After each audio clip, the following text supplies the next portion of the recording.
just the top. Right at the top, poses. right. So Uh-huh. it's like that, right? Okay, thank you. Okay, welcome to Thousand Buddha Monastery here in Hong Kong, North Territory. And we start here, 10,000 Buddha monasteries. There you go. All these devotees, or all the students of the Buddha. And what a way to actually explore one of the ways of life. The way of life is a way of Buddhism. And each one of these monks have come up with several different ideas about the transition between the samsara, transition between several different variants of life. Much of the world today that has been formulated has been explained about the samsara, which is the cycle of life, the stage of birth, then the life itself. I'm struggling to go up here because my energy is low. I need to generate that energy within my torus. The creation of me was part of the energy that existed with all the different elements that created me as a physical form, the human form. And then comes the death. And the Buddhism has explained that very clearly way back 2,500 years ago. That is quite clearly. Keep smiling. Ladies, keep smiling. It's very nice. And that, in turn, generate a lot of peaceful means.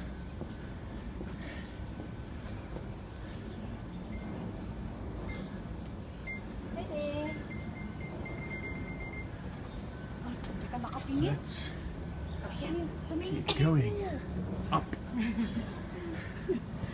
until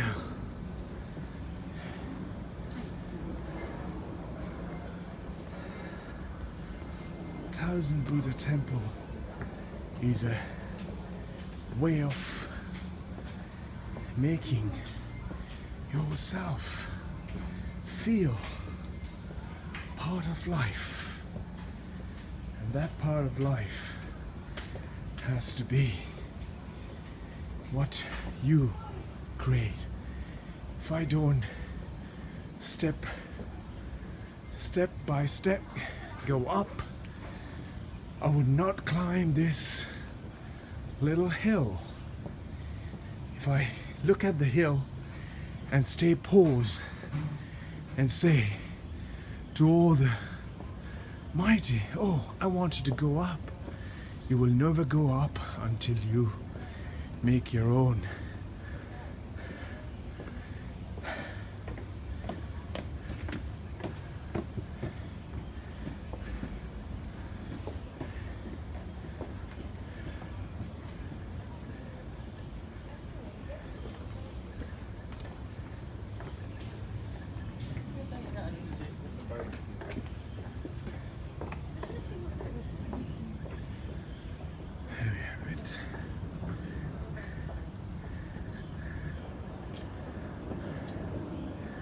Creating what we call a torus, an energy source. That how the world has been created. That energy source comes from the creation of the inner or the central energy, and the earth, the north and the south pole, the magnetic we call it,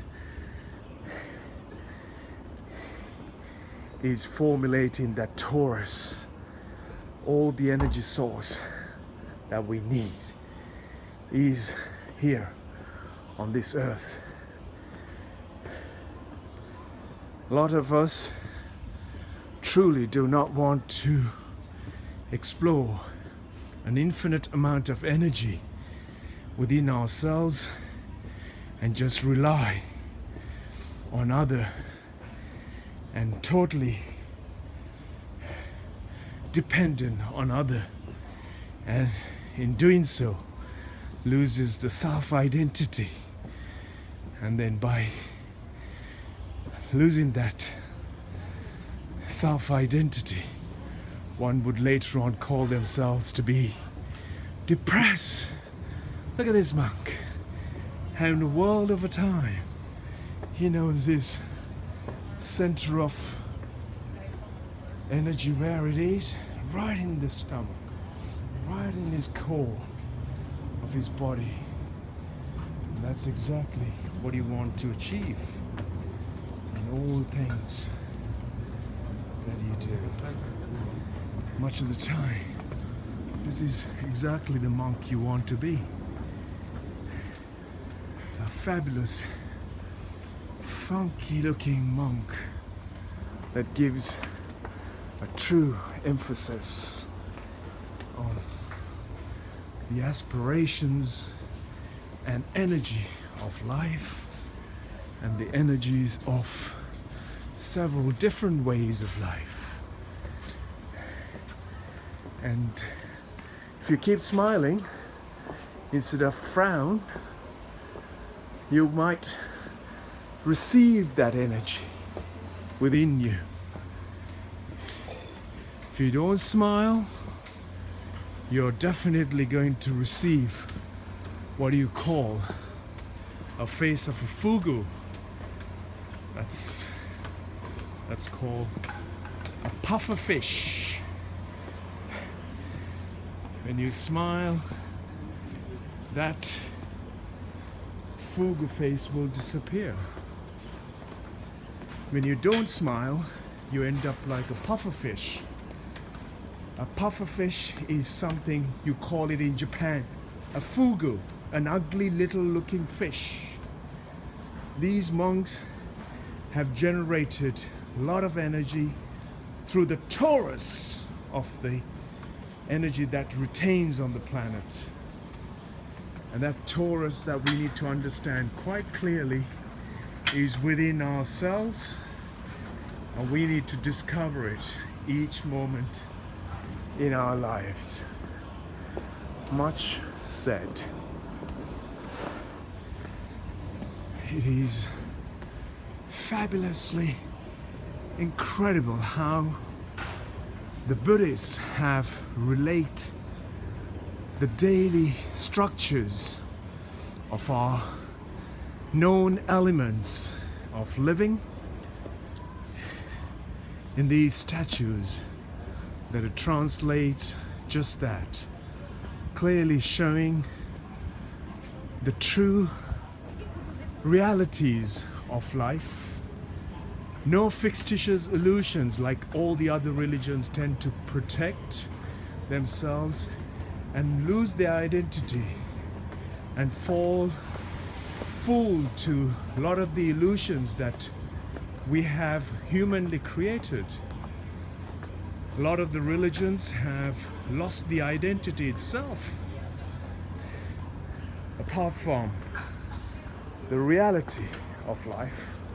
The reality of life is this: sick, elderly, old, frail, fragile, and the ultimate result of that samsara, which is death, is never explained in any other religion, because those are just the fictitious illusions that has caused fear, a self-loss, a self-identity loss that could easily manipulate the human brain and the mind to earn money and use that individual to cause further distraction to oneself and to the torus within the human body and cause an unreasonable behavior towards each other and towards the society as a whole, and make it so unrealistic to be able to bear to live. It is reasonable to say that much of what we have here projected is a true reflection of our daily and our journey of life. Beyond those mountains you can see China. Here at 10,000 Buddhas we have got an amazing picture so far. Let's carry on further up. My video will carry on explaining just those.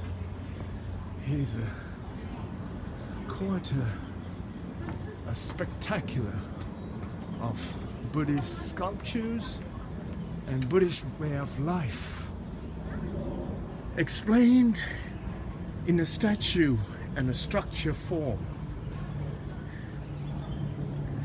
It is a true reality and a true reflection of human body, the human mind, and the human way of life. All things will come to an end. Whatever you do, wherever you are, it will come to an end.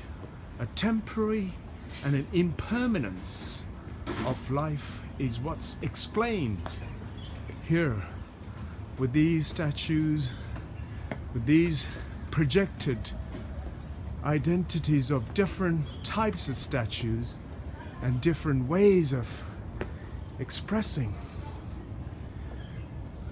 stages of human life, and especially with these old monks from the past would have been expressed themselves as a character, hence how the projections of these statues have come to light. And the reality of modern day life is just there. You're able to see from the temple grounds as far as the eye can see. Those mountains amongst all those sprawling residential blocks. Life is surely going on.